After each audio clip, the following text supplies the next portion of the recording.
Hello everyone, this is Anu from the Art of the Garden. Today I would like to share with you the types of containers I'm using for seed starting. Today is February 8th, that means I can start the seeds indoors in a week or so for some type of vegetables. Now, for new gardeners out there, refer to your USDA zone map to know that which zones you are in. And based on that zone, it varies what type of vegetables you can start indoors or outdoors. You should also check the last frost date to know when you can safely transplant the seeds outdoors. I am in North Carolina Zone 7B, that means I can start celery, eggplant, Brussels sprouts, etc. So I may be late a week or so, but there are several projects going on in my house, so I could not focus on this task. Now, I would like to tell you that this year I'm following three methods.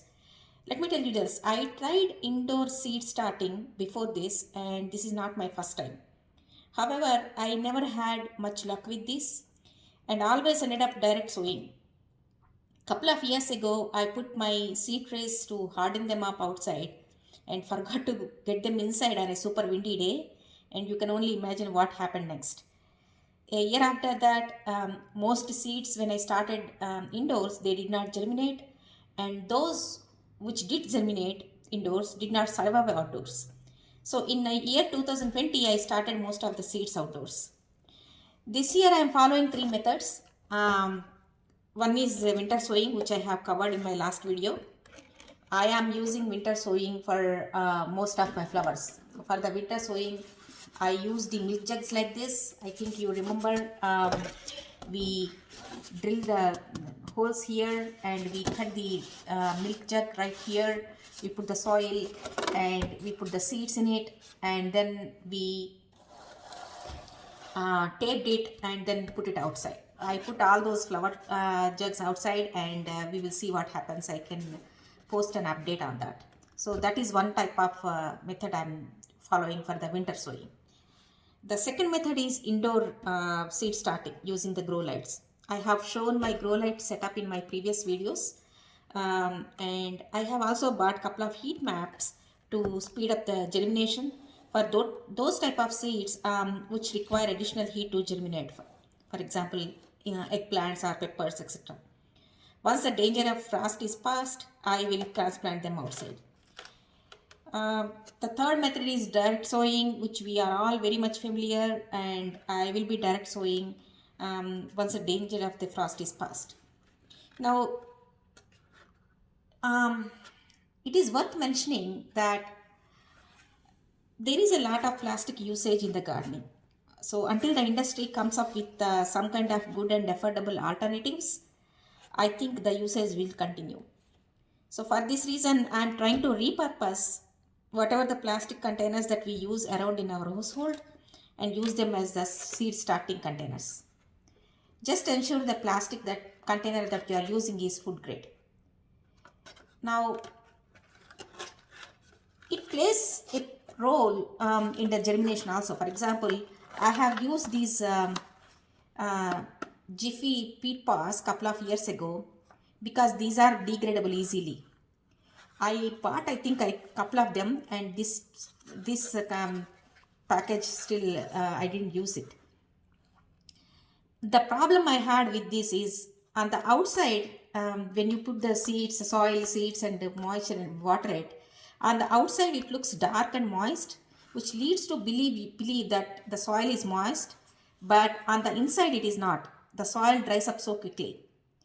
And while transplanting, you need to ensure the edges, where these edges of the pot is not above the soil. Otherwise, what happens is this edges will wick away the water from the plant, and plants will not have sufficient water.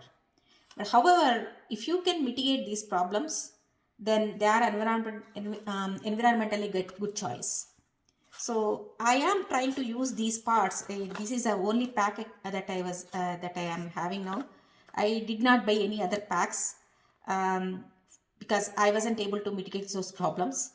And quite frankly, I didn't like the size of the container also. I think it's very small. So, but I'm going to use them for flowers or some quick annuals or something like that. So this is one type of container I'm using. I already showed you the milk jugs. I used primarily for the winter sowing and flowers.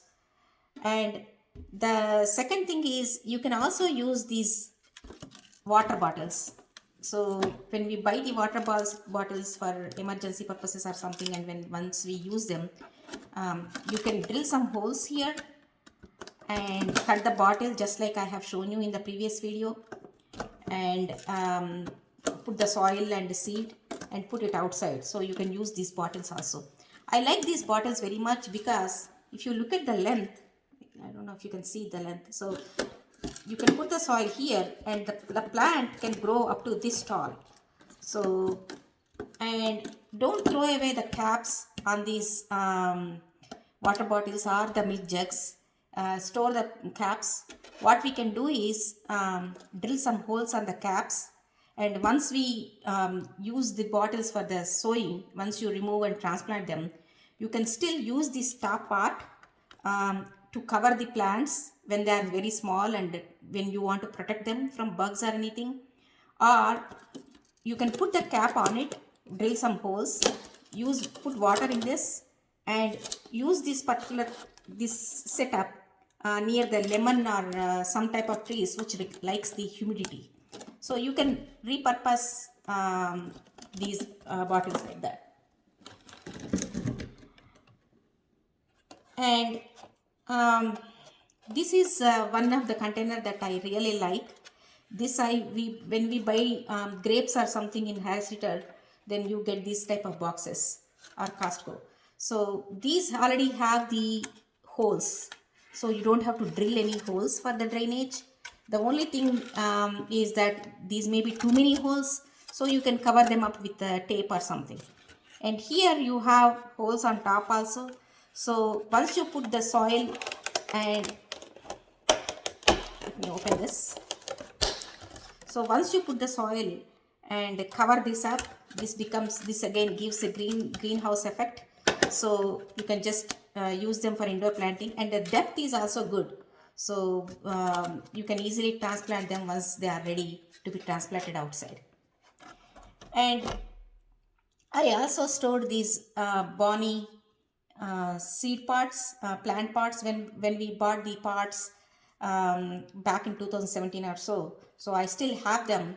I just clean them before I plant anything. This is still dirty. I have to clean it, but I will clean them and use them for the seeds. These are very good size and I love them a lot. And this is another type of container that we can use. I think I bought raspberries or something in this, or strawberries, I don't remember, but it does have the holes below, so we don't have to put any drainage holes, and it is good size as well. So you can keep the plant within this container until it is ready to be transplanted. So just look for the size of the container so that you don't have to change the seedlings again and again because they are growing too big in the smaller size of containers. And this is again another type of containers. I think we bought some specialty tomatoes or something, and it has the drainage holes. It already has the holes, so we don't have to drill them, and good size container too. So I have a couple of containers like this. And this we all know, these we get it when we buy anything from Home Depot or Lowe's. This is one of the pack that I got, but I don't I do have these kind of packs, couple of them, but I don't like them very much because see how these are breaking. So these are very clumsy and not very strong. And it is also difficult to move the seedlings from inside when you are trying to transplant them. So I will just use them because I have them, but otherwise I'm not a very big fan of these type of containers. Similarly, so there are many type of boxes that you can use. This is again, I think this is the box I wanted to show you. I have drilled the holes on this. This is a cheesecake box. I drilled the holes here also. So again, this is a very good size. I don't have to change the plant or transplant the plant, some in something else before it is ready to be transplanted. So look for the food grade variety containers that you regularly use in your household, so that you don't have to go and buy other containers just to start the seeds. You can repurpose whatever we are already using these type of containers in the house. So, and please share if you have any other ideas or suggestions. Thank you and have a great day.